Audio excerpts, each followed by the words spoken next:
नमस्कार, आप देख रहे हैं एनबी न्यूज। मैं आपके साथ रवि राजपूत। हमारे खास कार्यक्रम अपने उत्तराखंड में आप सभी का स्वागत है। शुरुआत करते हैं उत्तराखंड की बड़ी खबर से। पुष्कर सिंह धामी पिथौरागढ़ के खोतिया क्षेत्र में अतिवृष्टि से हुए नुकसान का हवाई सर्वेक्षण किया। जिला प्रशासन, एसडीआरएफ एवं पुलिस द्वारा राहत और बचाव कार्य तेजी से किया जा रहा है। सीएम ने आपदा प्रभावितों को हर संभव सहायता देने का भरोसा दिलाया। नेपाल के धारचूला के ऊंचाई वाले क्षेत्र दल लेक में बादल फटने से उफनाए लास्कू नाले ने भारी तबाही मचाई है। इसका पानी काली नदी में जाने से नवगाड़ गांव का महाकाली नगर पालिका में 5 लोगों की मौत हो गई और 11 लोग लापता हो गए, जबकि 30 से अधिक मकान जमींदोज हो गए।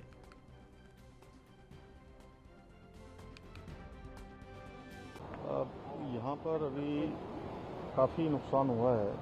खोतिला जो गांव है वहाँ पर 58 परिवार पूरी तरह से उनके घर मकान सब चले गए हैं। इसी प्रकार से यहाँ पर एलधारा है जहाँ पर पूरा भूस्खलन हुआ है, उससे पूरा धारचूला शहर के अंदर मलबा भी आ गया और काफ़ी घर उसकी जद में आ गए हैं, कुछ नुकसान हो गया। इसको लेकर हम लोगों ने जहाँ पुनर्वास की व्यवस्था के लिए हम बात कर रहे हैं कि जल्दी से जल्दी पुनर्वास हो और जो लोग यहाँ पर अभी आपदा राहत शिविर में हैं उन सभी के लिए कुछ किराए इत्यादि की व्यवस्था करके उसका किराए के लिए भी जो है सरकार उनके लिए करेगी और साथ ही साथ जो आपदा राहत के काम है वो करेंगे।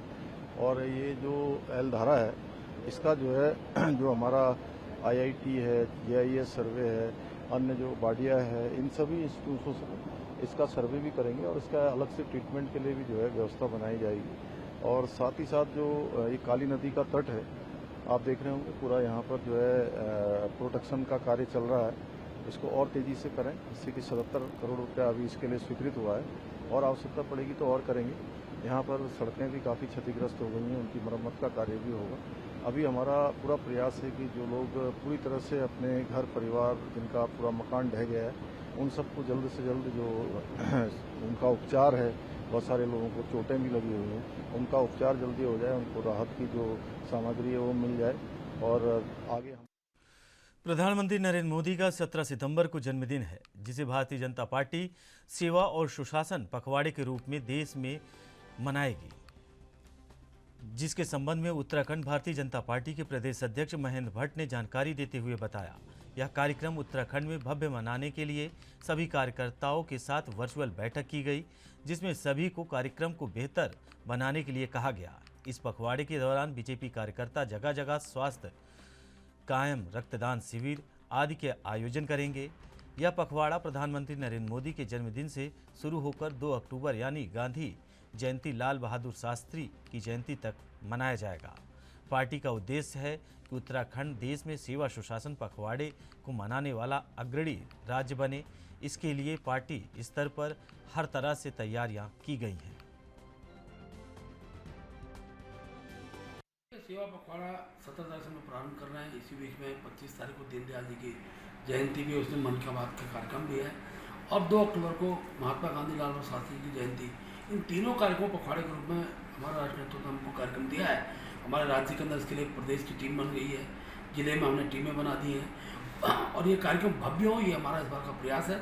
और क्योंकि इस बार प्रतिस्पर्धात्मक ये आयोजन हो रहा है, तो मैं चाहूँगा उत्तराखंड राज्य पूरे देश के अंदर इन सब कार्यक्रमों में प्रथम स्थान प्राप्त करे। इसकी दिशा में हमने अभी वीडियो कॉन्फ्रेंस के माध्यम से अपने सब कार्यक्रमों से आग्रह भी किया है और मुझे पूरा विश्वास उत्तराखंड के अंदर हम इस कार्यक्रम को भव्य। वहीं उत्तराखंड के सभी विद्यालयों में छात्र संघ चुनाव कराए जाने को लेकर छात्र संघ के पूर्व पदाधिकारियों डॉक्टर महेंद्र सिंह पाल ने प्रेस वार्ता की। इस दौरान पूर्व सांसद महेंद्र पाल ने राज्य सरकार पर छात्रों की आवाज़ दबाने का आरोप लगाया। उन्होंने कहा कि राज्य सरकार छात्र संघ चुनाव से भाग रही है। अगर राज्य सरकार समय पर छात्र संघ चुनाव नोटिफिकेशन जारी नहीं करती है तो प्रदेश भर में छात्र नेता एकजुट होकर उग्र आंदोलन के लिए बाध्य होंगे, चाहे इसके लिए उन्हें जेल जाना पड़े।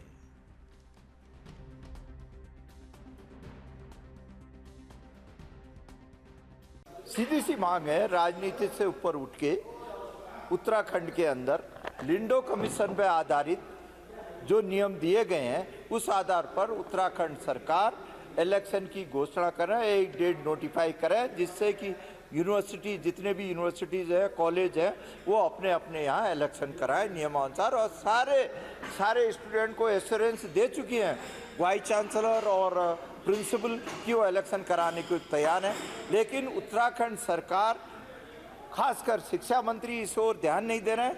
एक बड़ा आंदोलन खड़ा होगा।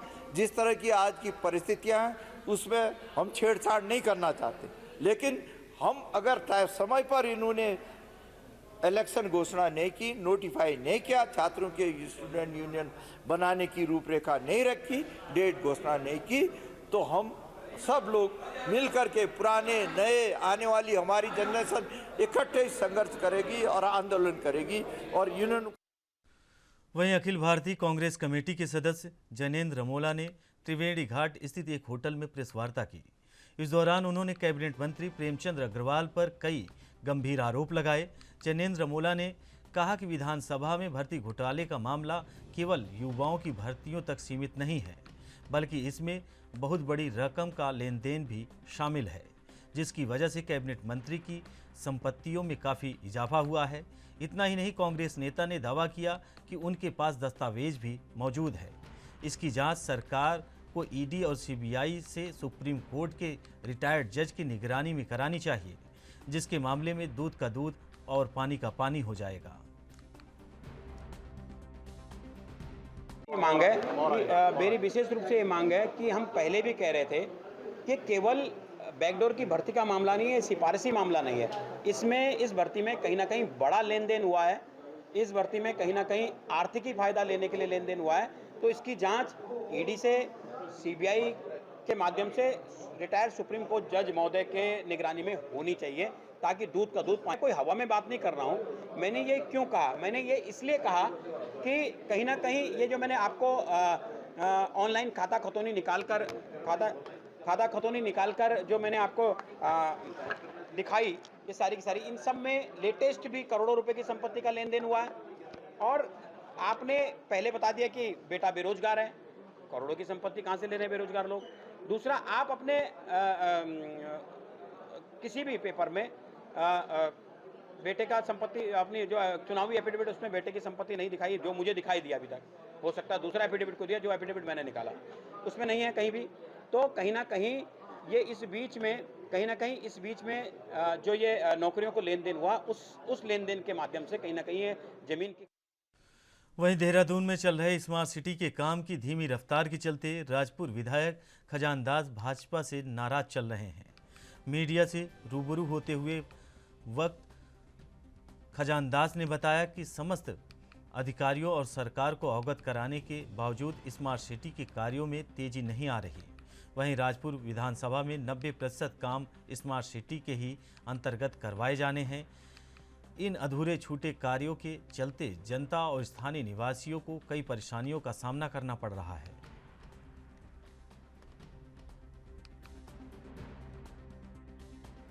सिटी का जहाँ तक सवाल है, माननीय प्रधानमंत्री जी का वो ड्रीम प्रोजेक्ट है, और स्मार्ट सिटी के तहत जो भी कार्य है, जो कार्यदायी संस्था है, हम समय समय पर उनको अवगत करवा रहे हैं, क्योंकि जो एक एडवाइजर कमेटी की बैठक होती है उसमें समय समय पर इनको अवगत कराया गया है।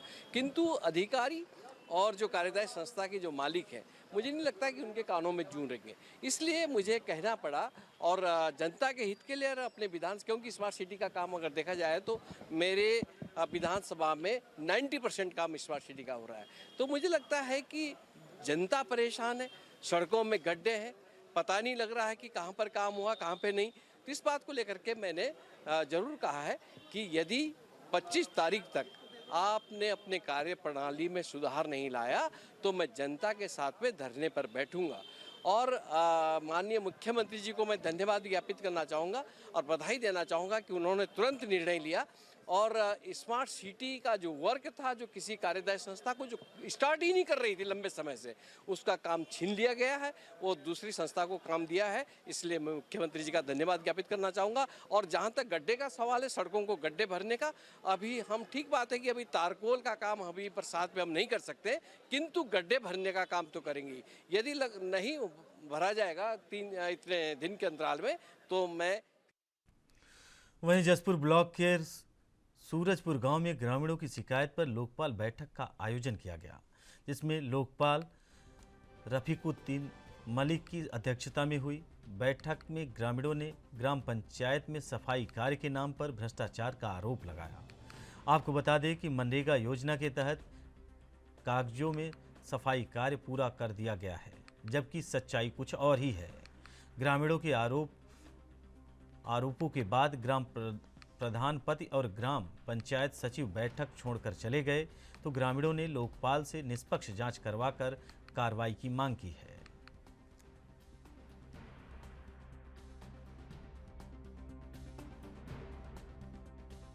देखिए, यहाँ जसपुर ब्लॉक में 2 जगह से शिकायतें आई थी, एक जगतपुर पट्टी और एक सूरजपुर से। इन दोनों की जगह इंक्वायरी मैंने जाकर खुद की है। वो भ्रष्टाचार का मामले उठा रहे हैं लोग, लेकिन सबूत कोई पक्के नहीं दे पा रहा है।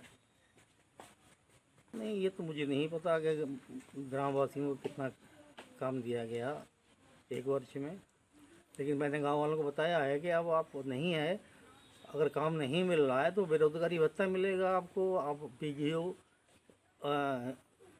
को लिख कर दें, प्रधान को लिख कर दें आप, और कि हमें काम नहीं मिल रहा है तो उसमें बेरोजगारी भत्ता दिया जाए। लोकपाल, माननीय लोकपाल जी का दौरा था और सभी गांव की एक शिकायत थी, कुछ जैसे नहर से संबंधित थी, उसमें कार्य दिखाया गया था, वो सफाई नहीं हो पाई थी, तो उसमें लोकपाल जी ने अपनी जांच करी है। एक तालाब का मैटर था, उसमें भी लोकपाल जी ने अपनी इंक्वायरी करी है। एक नाले से संबंधित मामला था, तो इन जांचों में वो उन्होंने अपनी जांच करी है, उसकी वो रिपोर्ट जैसी है वो देंगे। वर्तमान प्रधान है ना, कुछ पक्षपात की नीति अपना रहा है, तो कुछ अपने ही लोगों को काम देता है, तो बाकी को नेगलेक्ट करने की सोचता है। तो इसके लिए भी हमने वीडियो विकासखंड जसपुर। वहीं सुल्तानपुर पट्टी पुलिस को बड़ी कामयाबी हासिल हुई है। जानकारी के मुताबिक मुखबिर से सूचना मिलने के बाद पुलिस ने छापेमारी की, जिसमें एक महिला को 75 नशीले इंजेक्शन के साथ गिरफ्तार किया गया। शिव भूपेंद्र भंडारी ने बताया कि नशे के खिलाफ पुलिस का अभियान चल रहा है, इसी के चलते पुलिस ने महिला को गिरफ्तार किया है। उन्होंने कहा कि नशे के कारोबार को किसी भी कीमत पर पनपने नहीं दिया जाएगा।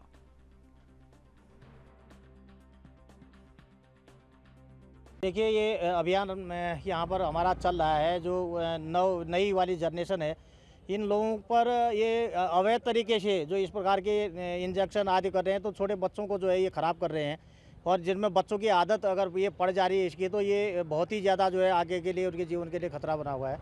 तो इसी के अनुसार पर हमारे समय समय पर जो अभियान चलाए जा रहे हैं। कल एक रिहाना बेगम नाम की एक लेडीज़ है, ये गड्ढा कॉलोनी सुल्तानपुर पट्टी में, तो उसके घर से अवैध तौर पर जो है 75 ये जहरीले इंजेक्शन पाए गए हैं, जिसको जो है गिरफ्तार। वहीं उत्तराखंड मुक्त विश्वविद्यालय में बीजेपी और आरएसएस से जुड़े कार्यकर्ताओं के करीबियों को विभिन्न पदों पर दी गई नियुक्तियों को लेकर पहाड़ी आर्मी ने सरकार की मंशा पर सवाल खड़े किए हैं। हल्द्वानी में पहाड़ी आर्मी उत्तराखंड के अध्यक्ष हरीश रावत ने कहा कि मुक्त विश्वविद्यालय में कुलपति और उच्च शिक्षा मंत्री के इशारे पर बीजेपी, आरएसएस और विद्यार्थी परिषद से जुड़े कई बड़े पदाधिकारियों और करीबियों को उनके योग्यता से बड़े पदों पर नियुक्तियां दी गई हैं।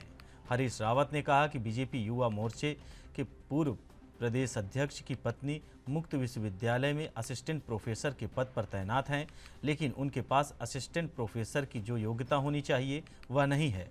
साथ ही कई और लोगों को उत्तराखंड मुक्त विश्वविद्यालय में नियुक्ति दी गई है, जिसकी पहाड़ी आर्मी उत्तराखंड कड़े शब्दों में निंदा करती है।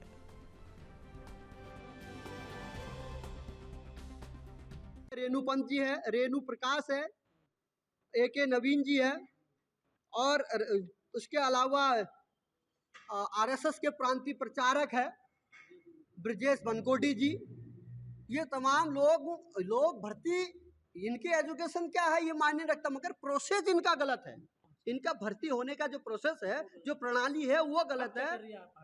पहाड़ी आर्मी ने डिसाइड किया है इन घोटालों की CBI जांच करने के लिए आगामी 14 सितंबर को हल्द्वानी के बूथ पार्क में जनाक्रोश रैली करेगी। और मेरा आह्वान है उत्तराखंड के तमाम बेरोजगार युवाओं को उस आह्वान पे आए और उत्तराखंड के इन नेताओं को, और हम तब तक डटे रहेंगे जब तक इन अधिकारियों में PCS हो, IAS हो या नेता हो, जब तक जेल के।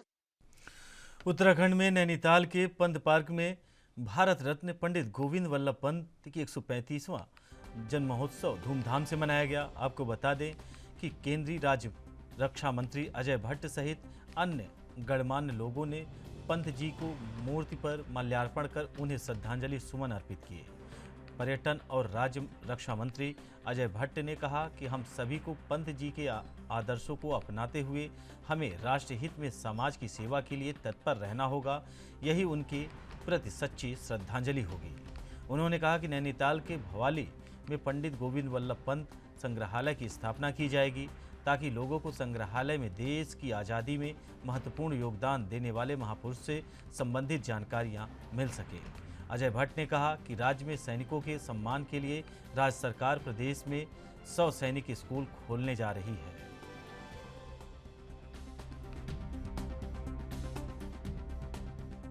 केंद्र सरकार में आज उनका कार्यक्रम आपको पता है, वहाँ पर भी जयंती मनाई जा रही है, पुष्पांजलि अर्पित कर श्रद्धांजलि उनको दी गई। भवाली में मुझे लगता है कि उनका जो वहाँ पर संगठन यानी कि कुछ जो पहले से चला आ रहा है, वो जो इसको ऑर्गेनाइज भी करते हैं समारोह समिति, तो वहाँ उनकी यादगार में ताकि पर्यटन भी बढ़े और जानकारी भी मिले, तो इस किस्म का एक स्मारक वहाँ बनेगा मुझे लगता है, क्योंकि उत्तर प्रदेश के भी मुख्यमंत्री रहे हो, आपको पता ही है, पहले रहे हैं, और उस समय प्रदेश हमारा अविभाजित था, अब वो यहाँ के भी हैं, तो इसलिए मैंने माननीय योगी जी से वार्ता की है।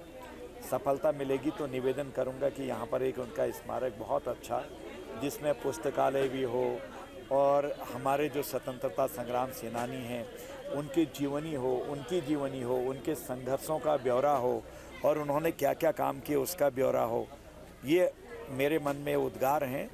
जहाँ शिव जी और माता पार्वती जी का विवाह हुआ, जिसके उन्होंने अग्नि प्रज्वलित करके फेरे लिए, वो आज तक भी प्रज्वलित है। कम लोगों को पता है, हमारे ही कम लोगों को पता है। मैं जगह जगह बोलता हूँ, देश भर में बोलता हूँ, उसको क्यों नहीं वो मॉन्यूमेंट बन सकता हमारा। इसी तरह से ऑटोबायोग्राफी ऑफ ए योगी आपने पढ़ा हो अगर, योगी कथामृत, उसकी केब पांडुखोली में है। दुनिया से लोग टूट के आते हैं, देश के लोग टूट के आते हैं, और अंग्रेज हमारे बाहर से किताब पढ़ के आते हैं वहाँ, तो हम लोग उसको डेवलप क्यों नहीं कर रहे हैं। तो इनके लिए। वहीं ऋषिकेश में एम्स पुलिस चौकी क्षेत्र अंतर्गत शिवाजी नगर गली नंबर 25 में परचून की दुकान पर शराब बिक्री के खिलाफ स्थानीय लोग भड़क गए। लोगों की दुकान पर हंगामा करने लगे, दुकानदार को खूब खरी खोटी सुनाई। मामला जंगल में लगी आग की तरह फैला तो मौके पर पार्षद जयेश राणा भी पहुंचे। उन्होंने दुकान मालिक को मौके पर बुलाया, शराब बिक्री की जानकारी देते हुए दुकान खाली कराने के लिए कहा। इस दौरान शराब की अवैध बिक्री कराने वाला दुकानदार लोगों की भीड़ के आगे भी बहस करता हुआ नजर आया।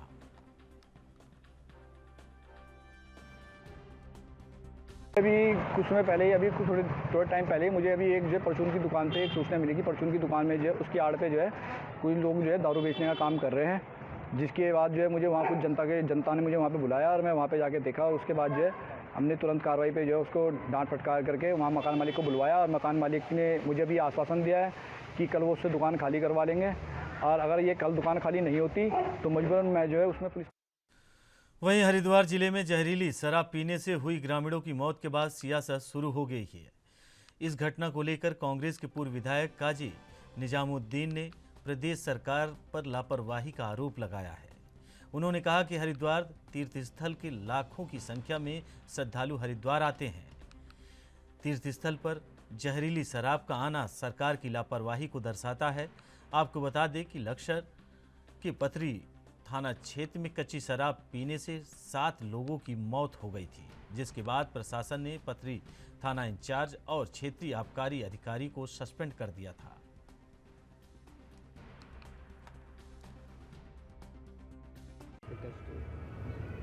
ज़िला हरिद्वार जो कि एक तीर्थ नगरी है और पूरे हिंदुस्तान से नहीं दुनिया से यहाँ तीर्थ के लिए लोग आते हैं। इस हरिद्वार जनपद को भारतीय जनता पार्टी ने अवैध शराब की स्थली बना दिया। पिछली सरकार के समय भारतीय जनता पार्टी की 50 लोगों से ज़्यादा की मौत हुई थी। आज यहाँ पर लगभग 7 लोगों की नकली शराब पीने से जान जा चुकी है और भी जानें यहाँ जा सकती हैं उसी कांड में। भारतीय जनता पार्टी ईमानदारी का चोला ओढ़ती है, धर्म की बात करती है और हरिद्वार जनपद को इन्होंने नशे का अड्डा बनाकर छोड़ दिया। तो भारतीय जनता पार्टी की भ्रष्ट सरकार को आत्ममंथन करना चाहिए और आसपास के ज़िले जो यूपी के लगते हैं वहाँ से या हरियाणा से यहाँ शराब आती है, वहाँ भी भारतीय जनता पार्टी की सरकारें हैं। तो भारतीय जनता पार्टी ने हरिद्वार जनपद को, जो कि तीर्थ स्थल के रूप में जाना जाता है, इसको भी नशे का अवैध कारोबार का। वहीं क्षेत्र में तेजी से हो रही दोपहिया वाहन चोरी को लेकर एसएसपी के निर्देश पर क्षेत्र में घनन चेकिंग अभियान चलाया गया। चेकिंग के दौरान कुंडा थाना पुलिस को एक बाइक पर 3 लोग आते नजर आए, जिसको पुलिस ने रोकने का इशारा किया, लेकिन वो पुलिस को देखकर हड़बड़ा गए और गाड़ी को तेजी से भगा दिया, जिसके बाद पुलिस ने तत्परता दिखाते हुए तीनों को धर दबोचा। एएसपी चंद्रमोहन ने घटना का खुलासा करते हुए बताया कि पकड़े गए व्यक्तियों ने अपना नाम अरुण कुमार, योगराज सिंह और रवि कुमार बताया है और जिस पर गाड़ी पर ही यह लोग सवार होकर आ रहे थे, वह गाड़ी भी चोरी की थी। इतना नहीं, पूछने में इन तीनों लोगों ने 4 गाड़ी अन्य जगह से भी चोरी करना कबूला है, जिसके बाद पुलिस ने मुकदमा दर्ज कर आरोपियों को जेल भेज दिया है।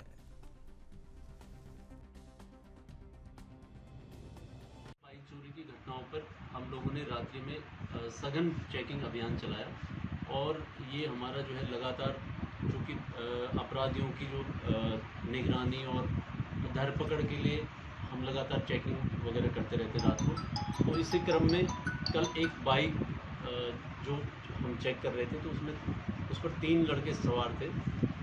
एक अरुण कुमार जो कि ठाकुरद्वारा का रहने वाला है, दूसरा योगराज गढ़ी नेगी का रहने वाला है और तीसरा रवि कुमार जो कि अफजलगढ़ थाना क्षेत्र बिजनौर का रहने वाला है। तो ये तीनों लोग जिस बाइक पर सवार थे उसके कागजात नहीं दिखा पाए और उस कागजात नहीं दिखा पाए तो जब इनसे पूछताछ की गई तो इनके द्वारा बताया गया कि जो ये बाइक है जिस पर वो सवार थे वो चोरी की बाइक थी जो इन्होंने केवीआर के पास से चुराई हुई थी और जिसका मुकदमा हमने थाना कुंडा में लिखा हुआ है।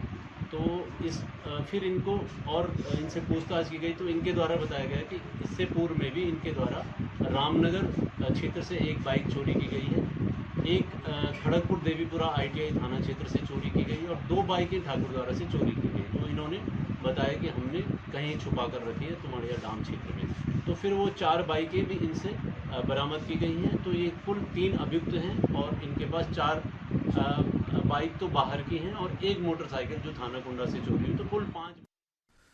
वहीं काशीपुर में वन विभाग की टीम को बड़ी सफलता मिली है। जानकारी के मुताबिक क्षेत्र में काफ़ी समय से गुलदार का आतंक बना हुआ था, जिसको लेकर वन क्षेत्राधिकारी ललित कुमार आर्य ने क्षेत्र के प्रतिनिधियों के जरिए आबादी वाले क्षेत्रों में घास हटाने का काम किया।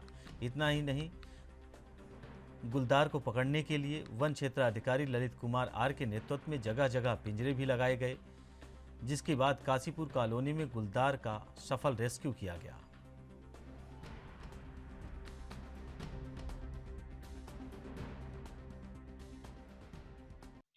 जैसे कि आप लोग अवगत ही हैं कि बहुत दिनों से काशीपुर क्षेत्र में गुलदार के होने की सूचना प्राप्त हुई।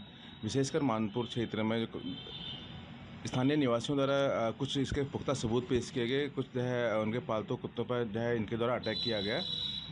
तो उसको देखते हुए जब गुलदार के सूचना की पुष्टि हो गई होने की, तो हमारे द्वारा उच्चाधिकारियों से अनुमति प्राप्त कर पिंजरा लगाया गया था, जिसके दिन रात निगरानी की जा रही थी। क्षेत्र में निरंतर वन विभाग द्वारा जो है गश्त और जो है निगरानी की जा रही थी। उसके बाद जो है कल देर रात्रि को सूचना प्राप्त हुई कि जो है वहाँ पर जो है गुलदार जो है पिंजरे में कैद हो गया है, जिसको हमारे द्वारा उच्चाधिकारियों से निर्देश प्राप्त करके सुरक्षित जंगल में उसके आरक्षित क्षेत्र वन क्षेत्र में प्राकृतिक आवास में छोड़ दिया गया है। आसपास में नदी क्षेत्र है, आरक्षित वन क्षेत्र पास में है, तो गुलदार की होने के या न होने के बारे में हम इसमें कुछ कहा नहीं जा सकता है।